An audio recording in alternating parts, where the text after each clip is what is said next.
नमस्कार दोस्तों। कार्बनिक रसायन का जो चैप्टर चल रहा है आपके अल्कोहल, फिनोल और ईथर, इसमें हम अल्कोहल्स का जो नेक्स्ट टॉपिक पढ़ रहे हैं वो आपको कॉपी में लिखना है परिवर्तन। ठीक है, टॉपिक का नाम है परिवर्तन, है ना। परिवर्तन का मीनिंग ये होता है कि हम किसी भी एक यौगिक को दूसरे यौगिक में कैसे परिवर्तित करेंगे। जैसे आपको परिवर्तित करना है एल्डिहाइड को कीटोन के अंदर, या फिनोल को अल्कोहल के अंदर, या अल्कोहल को किसी दूसरे अल्कोहल में कन्वर्ट करना है, या एल्किल क्लोराइड को किसी दूसरे एल्किल क्लोराइड में कन्वर्ट करना है, तो उसको हम बोलते हैं परिवर्तन। किसी एक कार्बनिक यौगिक को दूसरे कार्बनिक यौगिक में बदलना, है ना। सबसे पहले हम इसके अंदर पढ़ रहे हैं एल्कोहलों में कार्बन श्रृंखला का आरोहण। ठीक है, मतलब क्या होता है इसका। फर्स्ट टॉपिक आपको यही डालना है इसके अंदर, अल्कोहलों में कार्बन श्रृंखला का आरोहण। इसका मीनिंग ये है कि कार्बन की श्रृंखला में वृद्धि होना, है ना। जैसे यहाँ पर देखो कार्बन की श्रृंखला दी हुई है, हमें क्या कन्वर्ट करना है।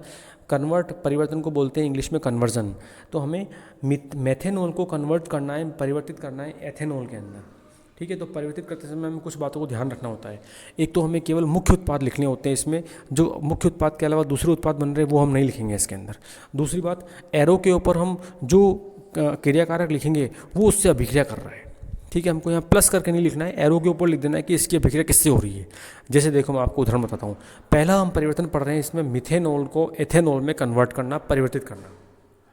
वो कैसे करते हैं आप देखो इसके अंदर, मिथेनॉल को इथेनॉल में परिवर्तित कैसे किया जाता है। यहाँ लिखा हुआ है इसके अंदर आपके सामने मिथेनॉल। ठीक है, ये मेथेनॉल है। मेथेनॉल की रिएक्शन मैंने किससे कराई, PCl5 से कराई, तो इससे बन गया क्लोरोमेथेन, CH3Cl बन गया। इस CH3Cl की मैंने अभिक्रिया कराई KCN से, है ना। देखो परिवर्तन एक पद में भी हो सकता है, दो पदों में भी हो सकता है, और 3, 4, 5, 7, 8 पदों में भी परिवर्तन पूरा हो सकता है। कितने भी पदों में परिवर्तन पूरा हो सकता है। यहाँ पर इन निम्न पदों में परिवर्तन पूरा हो रहा है जो एक साथ लिखा जाता है। ठीक है, मेथेनॉल से हमने बनाया क्लोरोमीथेन, इसकी अभिक्रिया जब हमने KCN से कराई तो हमें बना एथेन नाइट्राइल यानी कि CH3CN बना। CH3CN का जब किया जाता है अपचयन तो इससे बना एथेन एमीन, CH3CH2NH2। इस वाले कार्बन पर 2 हाइड्रोजन, इस वाले कार्बन पर 2 हाइड्रोजन हो गई, मतलब कि अपचयन में हाइड्रोजन का योग होता है, तो CH3CH2NH2 बन गया। अब हमने CH3CH2NH2 की अभिक्रिया कराई NOCL नाइट्रोसिल क्लोराइड से, अब इसकी अभिक्रिया कराई NOCl से, तो इससे अब यौगिक बना CH3CH2Cl बना।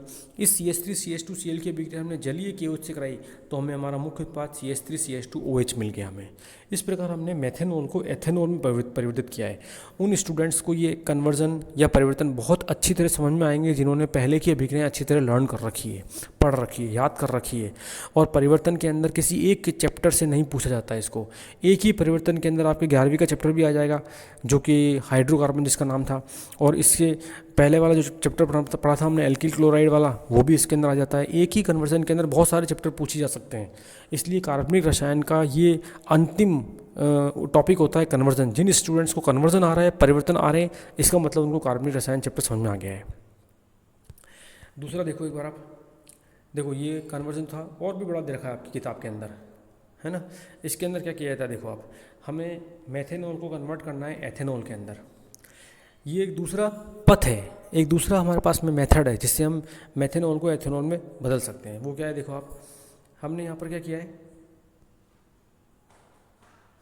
मेथेनॉल आपके पास में है यहाँ, और इस मेथेनॉल की अभिक्रिया हमने कराई है PbR2 से, तो इससे जो उत्पाद प्राप्त हुआ है वो है ब्रोमोमीथेन। अब देखिए, ब्रोमोमीथेन की अभिक्रिया कराई जाती है KCN के साथ में, है ना। ये जो ब्रोमोमीथेन बन रहा है इसकी अभिक्रिया जब हम KCN से कराते हैं तो बनता है हमारे सामने CH3CN, KBr बाहर आ जाएगा और CH3CN बन जाएगा। इस CH3CN का किया जाता है जल अपघटन, तो CH3CN के जल अपघटन से साइनाइड जो ग्रुप है, ये जो CN वाला ग्रुप है, ये बदल जाता है COOH ग्रुप के अंदर, साइनाइड के अंदर। तो इससे बन जाता है एसिटिक अम्ल या इथेनोइक अम्ल।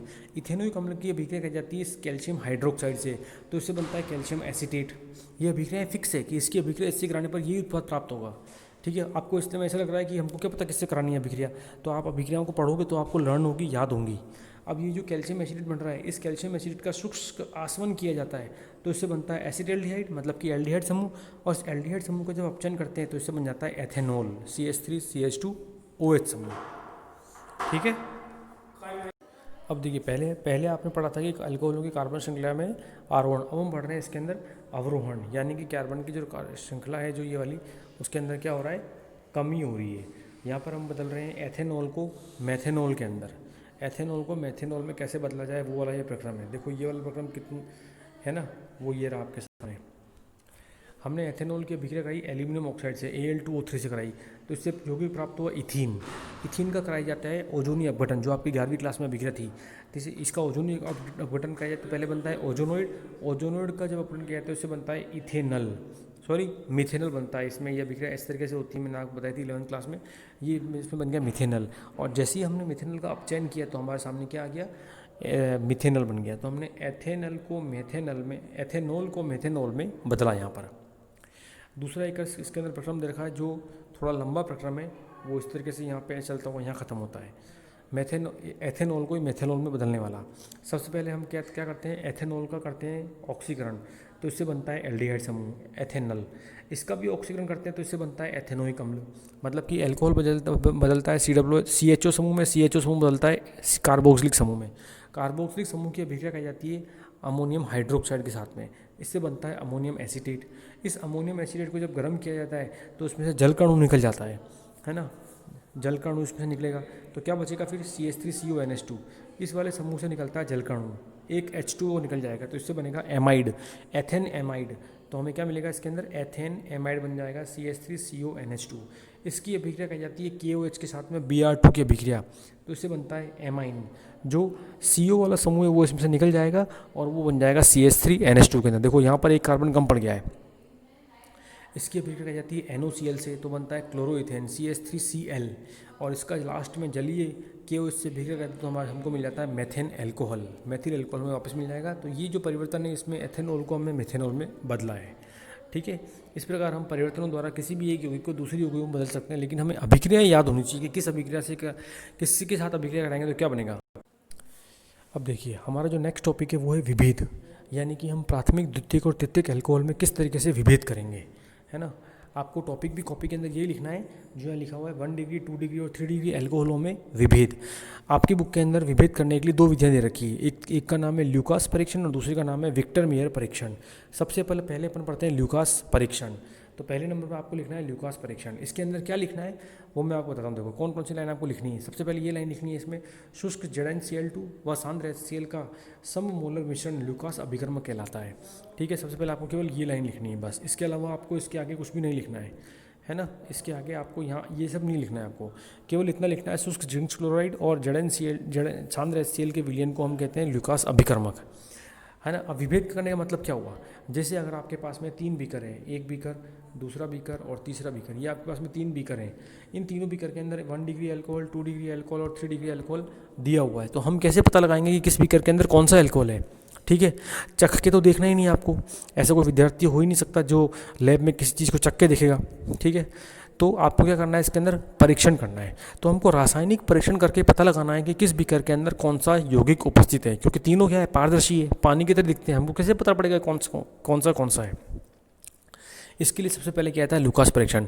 तीनों बीकर के अंदर 1 डिग्री, 2 डिग्री, 3 डिग्री अल्कोहल है। तीनों में आपको क्या डालना है, 1-1, 2-2 बूंद डालनी है ल्यूकास अभिकर्मक की। तो और फिर उसमें जो परिवर्तन हो रहा है ना वो आपको चेक करना है। ठीक है, देखो क्या परिवर्तन होता है।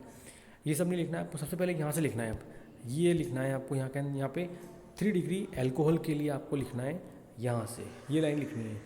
तृतीयक अल्कोहल ल्यूकास अभिकर्मक के साथ तुरंत अभिक्रिया करते हैं और टर्बिडिटी प्रकट करते हैं। आपको इस जगह पे ये लाइन लिखनी है पूरी, और आपको इस अविलेयता के स्थान पर लिखना है धुंधलापन प्रकट करते हैं।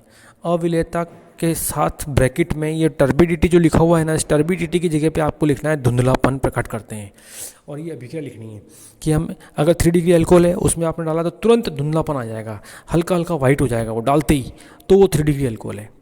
अगर आपने इसमें ले लिया 2 डिग्री अल्कोहल, तो 2 डिग्री अल्कोहल क्या करेगा, धुंधलापन जो देगा ना, धुंधलापन होने में लगभग 5 मिनट लगते हैं। जैसे आपने उस बीकर में ल्यूकास बीकर में डाला तो 5 मिनट बाद उसमें धुंधलापन आना स्टार्ट होता है। अगर ऐसा हो रहा है तो वो 2 डिग्री अल्कोहल है। ठीक है, और अगर प्राथमिक अल्कोहल है तो उसमें धुंधलापन आएगा ही नहीं। ठीक है, 5 मिनट बाद भी नहीं आएगा, 10 मिनट बाद भी उसमें धुंधलापन नहीं आएगा। इस तरीके से हम ये तीनों बीकर आपको लिखनी है। इस तरीके से हम प्राथमिक, द्वितीयक और तृतीयक अल्कोहलों के में धुंधलापन जो आता है वो हम पता लगा के ये पता लगा सकते हैं कि तीनों में विभेद हमने किया है।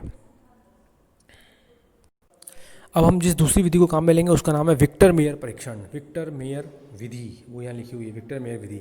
इसमें जो ये पद लिखे हुए ना, ये पद आप यहाँ पे मत लिखना, मैं आपको इसको एक टेबल में बताता हूँ। वही टेबल आपको as it is book copy के अंदर उतारनी है, वो यहाँ बनी हुई है, देखो आप।